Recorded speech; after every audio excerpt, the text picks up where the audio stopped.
Welcome to MiConvert. In this tutorial, I will show you how to convert PRT files to STP format, completely free and online.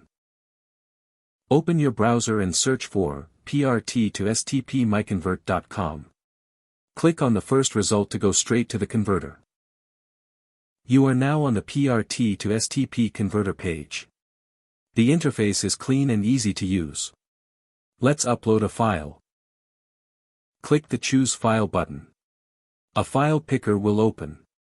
Select the PRT file you want to convert, then click Open. Your file is loaded and ready. You can see the file name, size, and destination format. Click Convert now to start the conversion.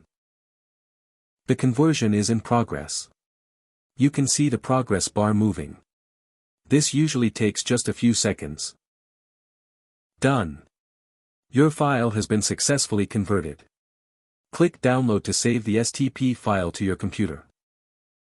That's it. Visit MiConvert.com for more free conversion tools. Subscribe for more tutorials.